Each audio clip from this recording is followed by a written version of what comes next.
Where we left up last time, we brought up 4 conditions that one will need to break through in order to achieve enlightenment. The 4 conditions are negative emotions, psychological conditionings, rational thinking, and time sense. 受者相，陀牙tướng. Why do we want to break through these 4 conditions? And what are the benefits that we get from breaking through them? Well, firstly, breaking through negative emotions is to arrive at emotional positivity, right? That it is easy to understand, such as loving kindness and compassion, which are characteristics of Buddhahood. Breaking through psychological conditionings is to arrive at spontaneity and unconditioned creativity. And breaking through rational thinking or rational mind is to arrive at the transcendental mind, to enter non-duality, 不二法门,不二法门, and to avoid conflicts and suffering. And then lastly, breaking through time sense is to break into the experience of the eternal now and creativity, living from moment to moment with continuous bliss.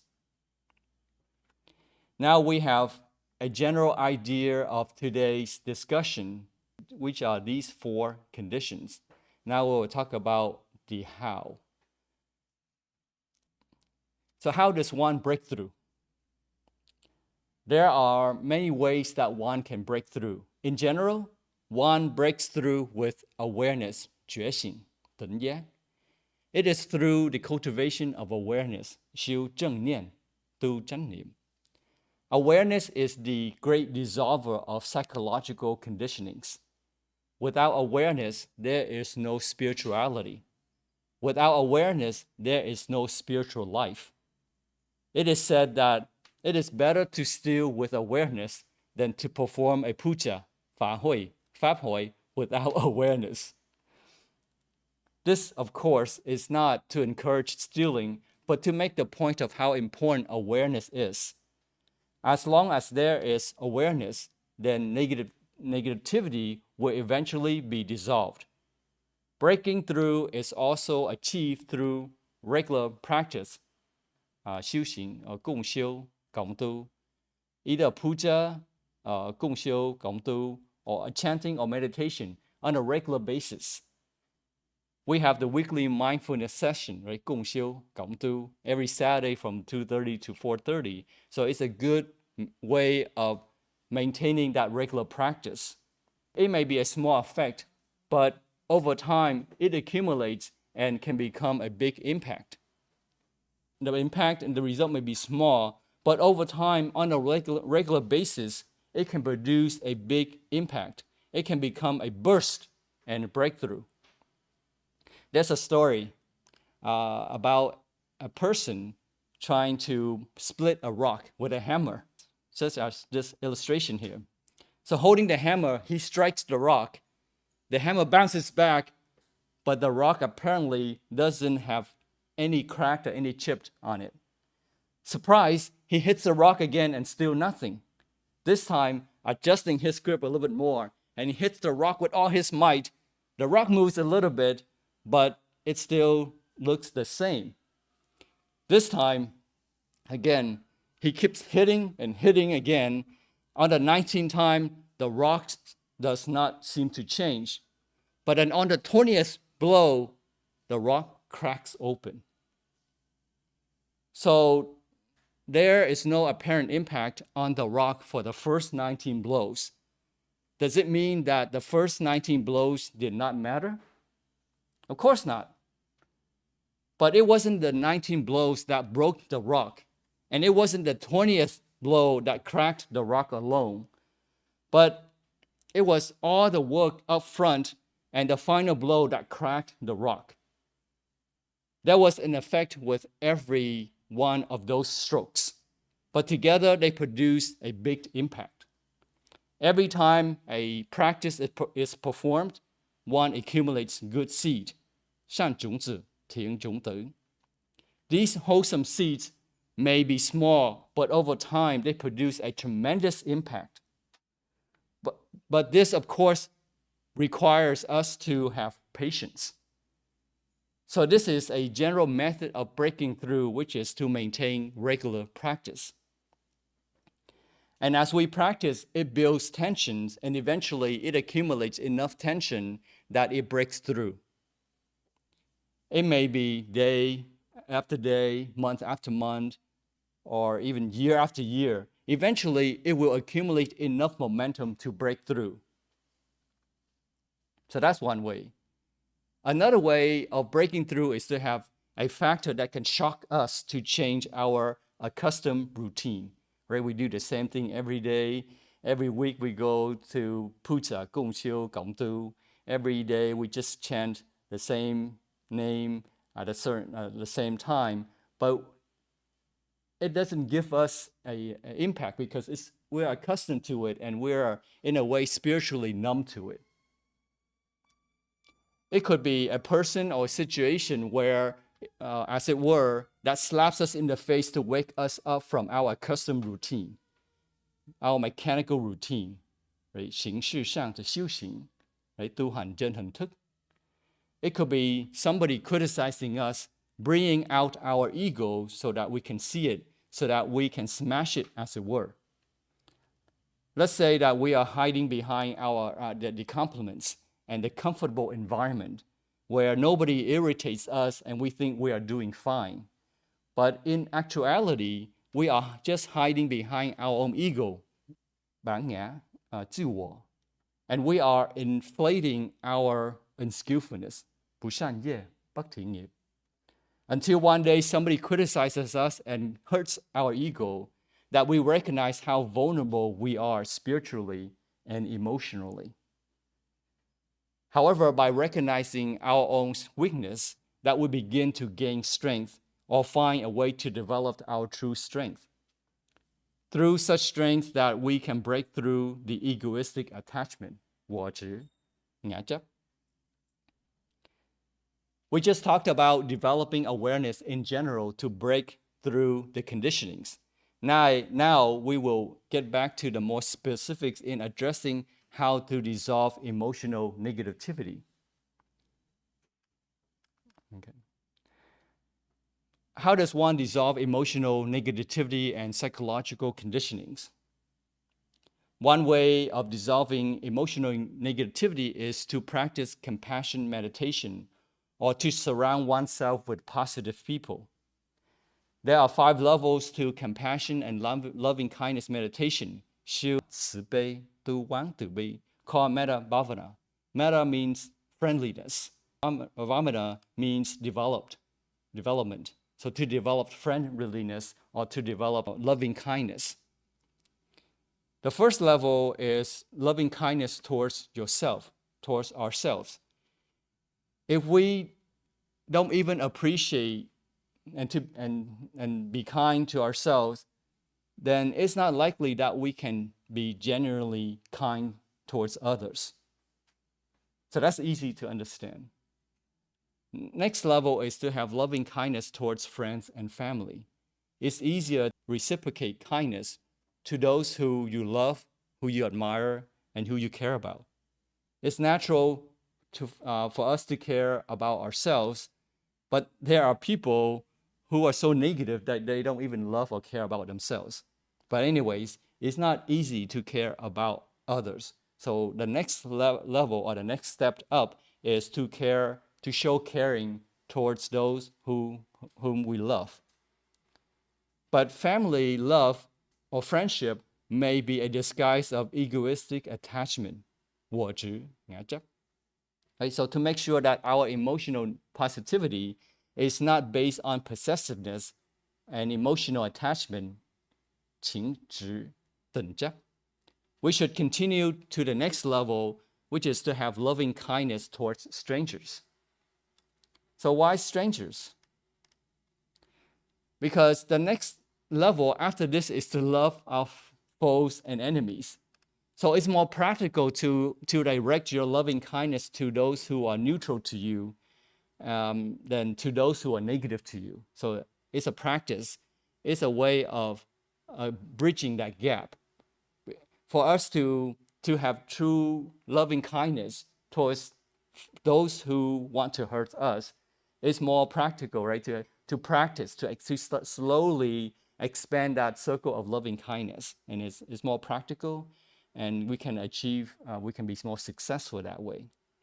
So to bridge that gap, to make it easier to accomplish, that next natural step is to truly have loving kindness towards strangers.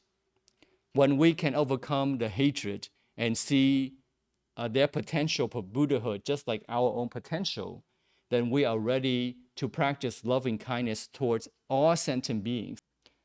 For example, a person who has been raised and psychologically conditioned under a Chinese culture that one eats with chopsticks is the proper way to eat.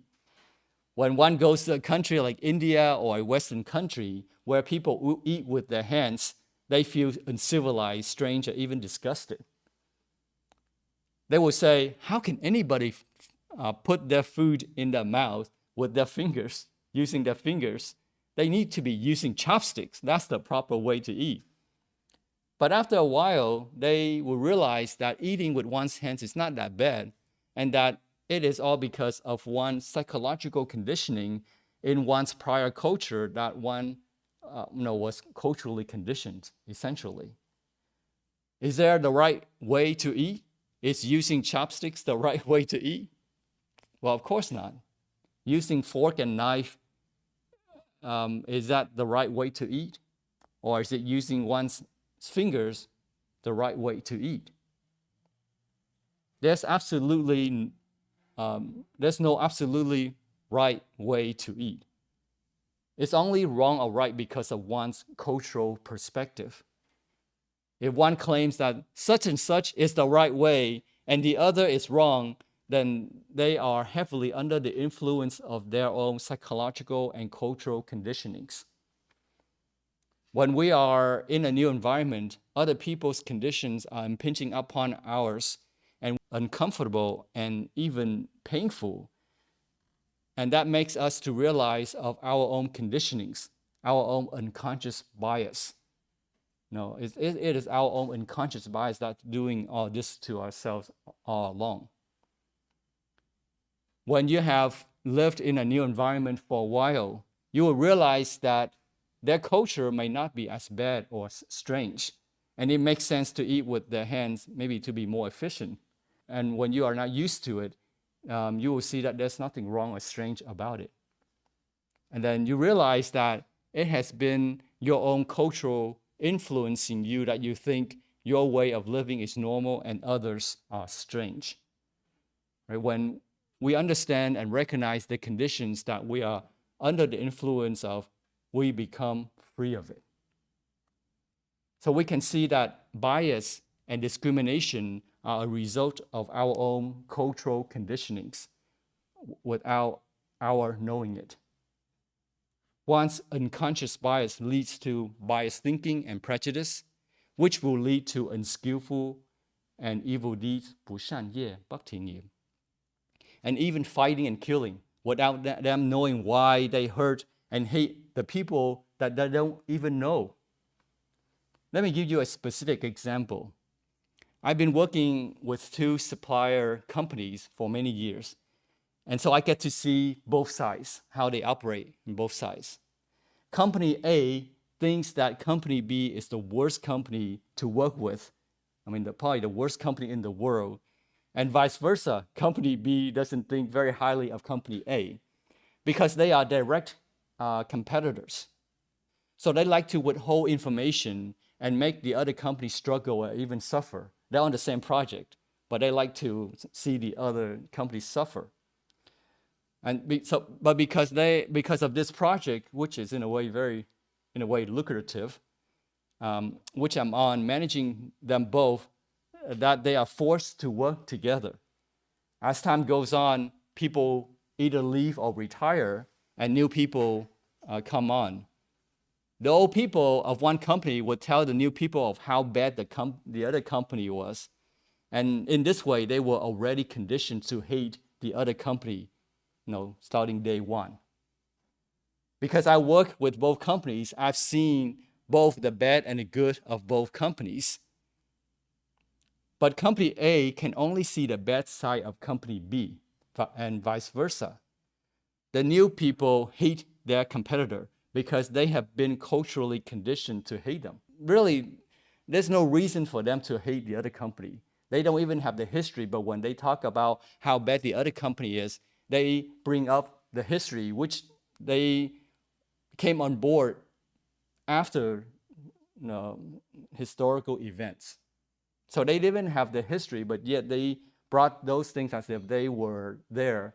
In other words, they were culturally conditioned. So we can see why negative emotions and psychological conditioning distort reality. When we have awareness, we can dissolve our psychological conditionings and become free from them. Our quality of life also improves. Next, we will talk about breaking through rational mind or rational thinking. The traditional way of dealing with breaking through the rational mind is through paradoxes or Zen koans. This is called 禅公案, thiền công án. In English, it's called koan. It was phonetically derived from the Japanese language, because in Chinese it's called gong an, and in Japanese it's probably pronounced in a similar way.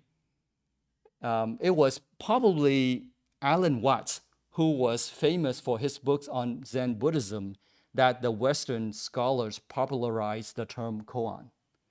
In Zen's koan, for example, a student is asked what he is carrying in his hands. The student says, I'm not carrying anything in my hands. Then the master says, well, drop it. So the student is not carrying anything in his hands, but he is asked to drop it. Therefore, he is confused initially and has to ponder about this and think about it deeply. The rational mind will not be able to understand how to solve this riddle, this paradox. It will have to go beyond the rational mind. This is, in a way, to illustrate the limitations of the rational mind.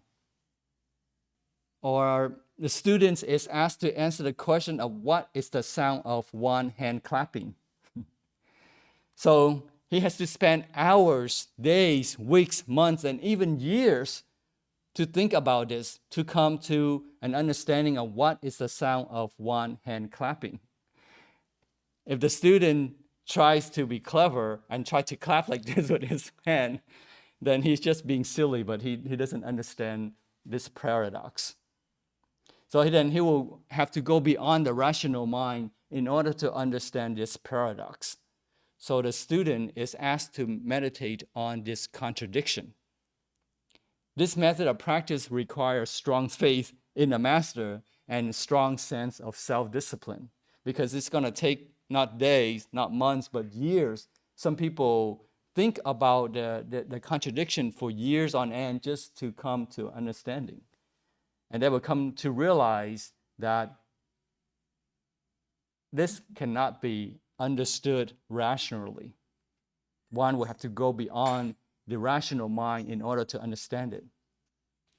Or in the Great Wisdom Sutra, Bồ Lỗ Mi Kinh, Kinh Bát Nhã Ba La Mật, a bodhisattva is told to save all sentient beings, but at the same time to understand that there are no sentient beings to be saved. Right? 菩萨要度一切众生，但没有众生得度. Bồ Tát cần phải độ tất cả chúng sanh, nhưng không có chúng sanh được độ. Or the bodhisattva is told to go all out to achieve enlightenment, but at the same time, there is no enlightenment to be attained. So this puts the intellect, 理智, right up against it.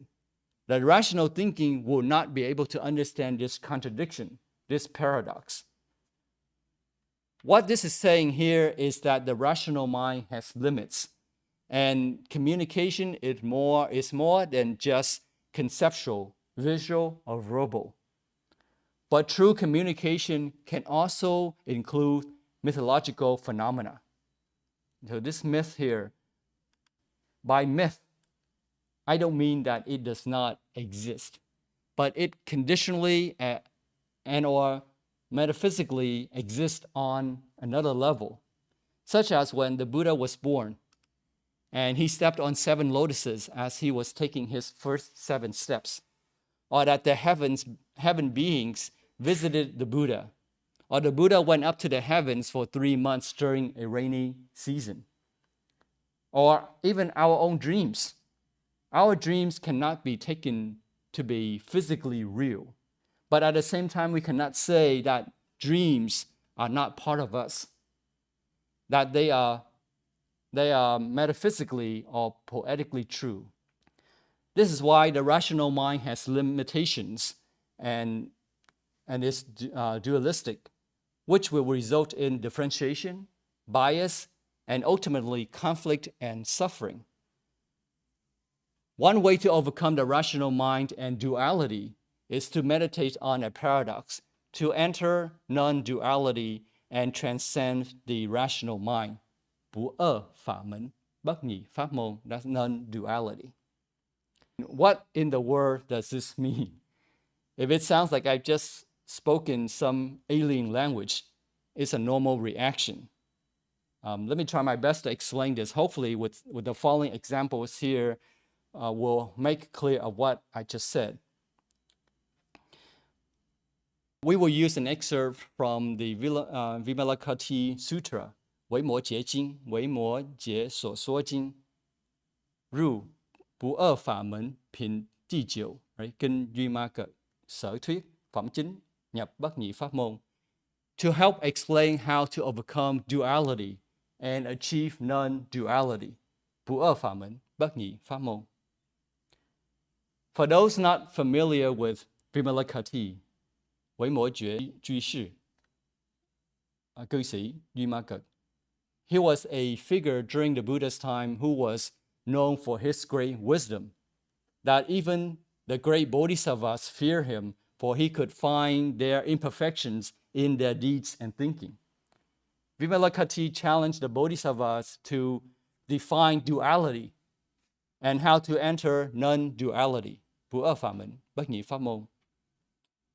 How do bodhisattvas make a dualistic dharma function in a non-dualistic way? In other words, how do we learn to achieve non-duality from duality? Apparently, we are using duality, right? Because we understand this is good, this is bad, this is skillful, this is unskillful. 善不善. So we have to start from duality in order to achieve non-duality. So how do bodhisattvas do that? Being themselves riddled with dualism, how do they follow the way of non-duality? So that was a challenge from Vimalakkhati to the bodhisattvas. This is what Vimalakkhati is getting at in his questions to the bodhisattvas. It's a good question, and the bodhisattvas, one by one, set out answering it. So each one tries to answer Vimalakkhati's question. Each bodhisattva, speaking from their own point of view, states a pair of opposites, a duality, and then shows how, by means of contradictions inherent in it, that duality can be transcended in terms of itself to overcome conflict and enter non-duality. Examples of pairs of opposites are good versus bad, pure versus impure, clean, dirty, and so forth, right? Those are pairs of opposites. So in Vimalakkhati's sutras, it says, distraction and attention are two. If there is no distraction, there is neither attention nor reflection nor interest. This absence of interest is the entry into non-duality. So this is the Chinese version that I was able to find. I think this is close enough, right? 善许菩萨曰：是动是念为恶，不动则无念，无念则无分别，通达此者是为入不二法门. Thiện túc Bồ Tát rằng, động với niệm là nhị, bất động thì vô niệm thì chẳng phân biệt. Thông đạt lý này là pháp môn bất nhị. So distraction, tông, động, and attention, niệm, niệm. This pair of opposites is experienced especially within the context of meditation, as anybody who practices meditation knows very well. What usually happens is that we begin by paying attention to our object of concentration, such as our breath, a mantra, or Buddha's name, right? Whatever that may be. We sit down and we start focusing on that object of concentration. But after a while, the mind gets restless. It may even get bored, and it feels uncomfortable and starts to wander. Sooner or later, we become aware of what has happened or what is happening. Then we tell ourselves, this is not good. And we start concentrating again. So we are bouncing back and forth between concentration and distraction. Concentration and distraction. In this way, we oscillate between the two opposites, right? So that's very normal. So this is how our meditation proceeds. Distraction, attention. Distraction, attention. We keep bouncing back and forth. So we are, in a way, trying to figure out how to harmonize the two opposites, the duality. If we are to learn to concentrate in meditation, we will have to find the doorway to non-duality. 不二法门, 不二法門. So that's the purpose of that meditation, in a way, is to help us to harmonize the two opposites. We have to realize that it is not enough to try to sustain attention by means of forcing ourselves to concentrate. But if you want to harmonize the two opposites, concentration and distraction, you don't force yourself to concentrate. And you don't force yourself to push away distraction. There are psychological factors at work within us which we are not conscious. Right? When we try to fight and force our way and try to force ourselves to concentrate, trying to force to fence off the distractions, we are not recognizing there is something more fundamental within ourselves, our psychological factors that are working against our will. Does it make sense? There's something more fundamental than that. It's not forcing yourself that you can become concentrated. We need, therefore, to become conscious of the opposites, to take them into consideration. In a word, integration, 一体, nhất thể, to become more integrated. Right? So this way, this is the first step to help us to enter non-dualism. When we are more integrated, the different elements and personalities of our being will no longer be in conflict with one another. We will no longer have to oscillate between the two opposites because they all pull in the same direction. The reason that we have conflicts internally because distraction is pulling us in this direction, concentration energy is pulling us in a different direction, and therefore we have conflict within ourselves. So in the case of distraction and tension, integration is entry into non-duality. 入不二法門, nhập bất nhị pháp môn. We don't have different personalities within us, such as anger, joy, jealousy, doubt, pulling us in different directions and working against one another. Some days we are happy, some days we are sad, now diligent, now lazy, now this, now that, so that we are not being consistent overall. Integration within the context of meditation practice is not synonymous with the experience of non-duality in the highest sense, but it is certainly a step in that direction, right? This is just an example. So with every example, there are limitations, but this at least helps us to get closer to dissolve the opposites. to stop being pulled in different directions. This does not mean that we should never try to concentrate, to meditate, or never try to get rid of distractions. This is very necessary, especially when we are still on the path of cultivation.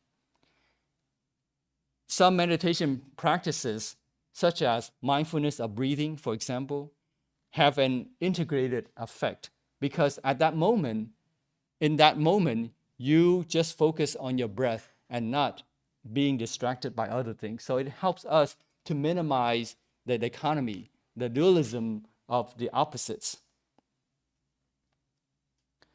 In the long run, the opposition between distraction and attention, which plagues so much of our meditation practice, can only be resolved if we become more psychologically and emotionally integrated. So this brings us back to the first item about negative emotions, right? And changing negative emotions into positive emotions. Positive emotions is not absolute, but at least it helps us in the first step to align our energies so that we can move in one direction, as opposed to having our negative emotion pulling us back. We at least being supported, right? We're walking with a cane. We cannot walk on our own, but at least we're moving forward, right? So this is why it is important that we dissolve negative emotions and change those into emotional positivity.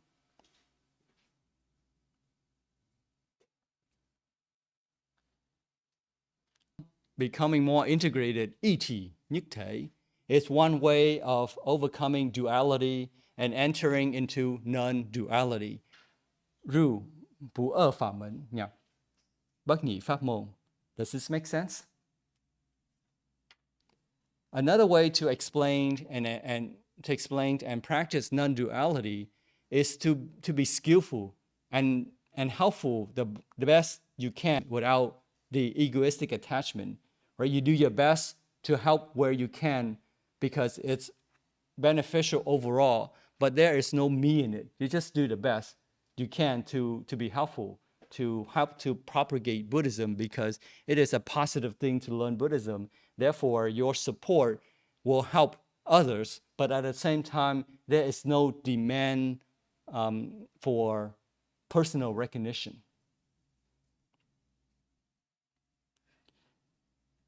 Okay, the last condition that one needs to overcome is time sense, 受者相,陀牙tướng, to avoid being a slave to time.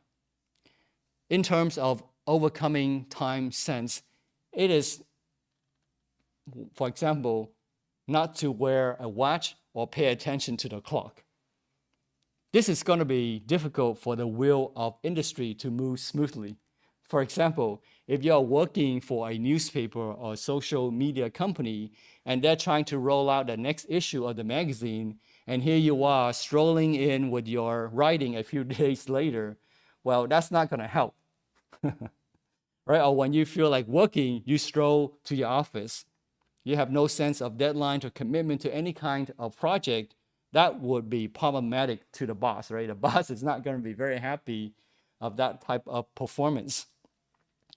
Or I just show up to class to give a lecture whenever I feel like it, and you're here in class promptly. Well, that's not going to fly, right? Some of you may get very disappointed or upset. So you can see that time sense is rather difficult to break through. It takes a lot of wisdom and merit to not be under the influence of society. One way to overcome time sense is to avoid mechanical practice. 形式上的修行都很真很thức. Doing things to just check the boxes, just to put on a show, but to have commitment in what we do and to understand why we do things. Why do we come to puja, 共修, 共tu every week? Why do we attend a Dharma talk? Right? Why do we learn this? Why do we learn that? But to understand the importance and how those things can help to contribute to our progress. So let's quickly summarize this part before we move on, because I know I threw out a lot of information, and it helps us to recap so that we don't lose our way. So overcome negative emotions with meditation on compassion and loving kindness towards ourselves and others. Overcome psychological conditionings, conditionings with the practice of awareness by experiencing other people's cultures or ways of life. Then one will realize there is nothing that is neither absolutely wrong nor right. Awareness can help dissolve emotional negativity over time.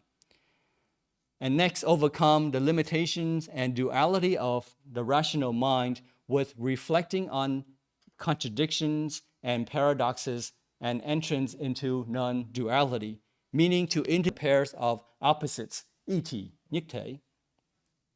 For example, one overcomes the opposite of bad and good, not by accepting good and rejecting bad, but by being the best without the egoistic attachment. Does it make sense? Right, so that's how one integrates. Then lastly, we talked about overcoming time sense, 受者相陀牙tướng, by avoiding to become, to have mechanical, to become mechanical essentially in what we do. 避免形式上的修行, 真tu hành真hình thức, and be creative in what we do. We study Buddhism, we meditate, because there's joy and emotional positivity in our cultivation, 修行, tu hành. It's all self-motivated, and not because it's time to do so or just to follow the crowd, but it's meaningful to us, and we want to do it. So it's not just going through the motion, but there is awareness and determination in the practice. So let's cover the last part of the text, and then we'll wrap up for today.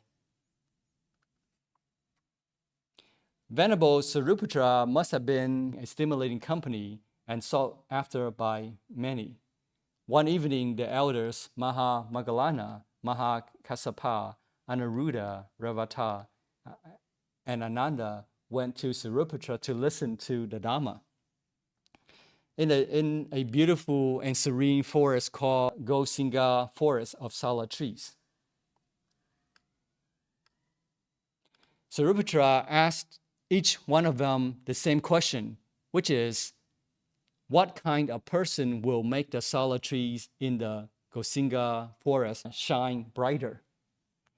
Each one gave their response according to their individual nature, their understanding. In the end, Sariputra gave his own version.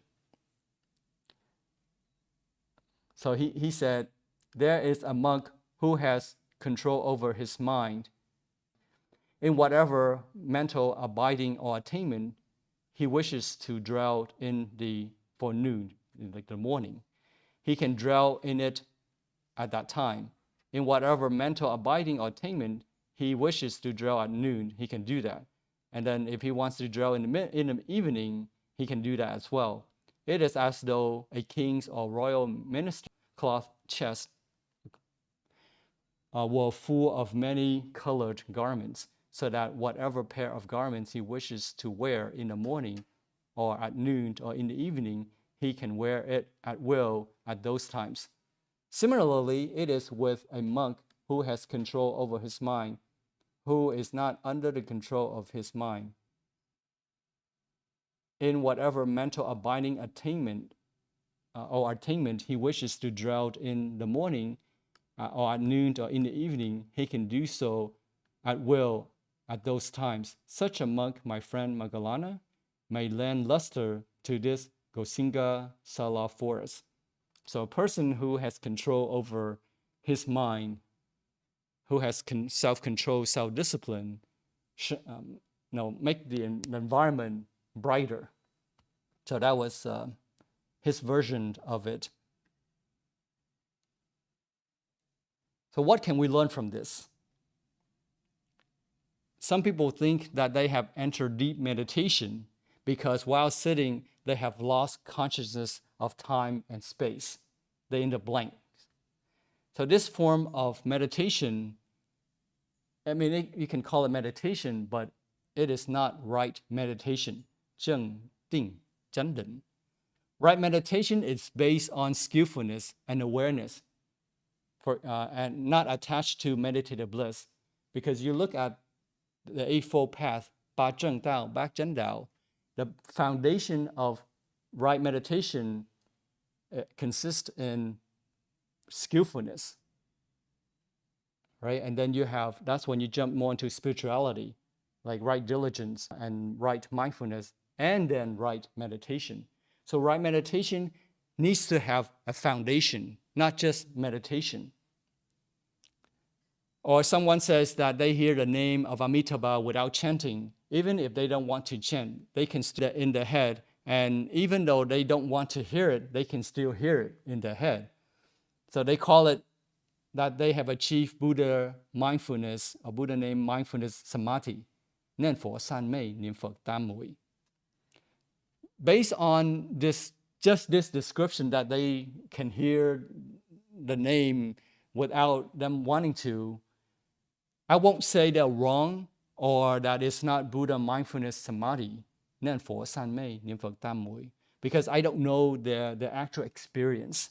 However, based on Sariputra's explanation here, the practitioner did not achieve Buddha mindfulness samadhi because they lost their awareness and control of the mind. So a person who practices meditation should not have lost the control of the mind. Right? We're supposed to have mindfulness and awareness and wisdom in that practice of meditation. So they may have had some sort of meditative bliss, but not Buddha mindfulness samadhi.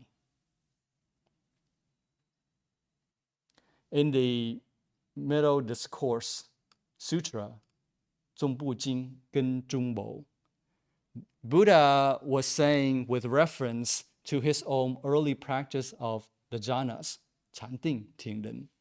He said, yet the happiness which in that way arose in me could not obsess my mind. So he was not attached to meditative bliss. That's why he was able to surpass the limitations of meditation to achieve wisdom.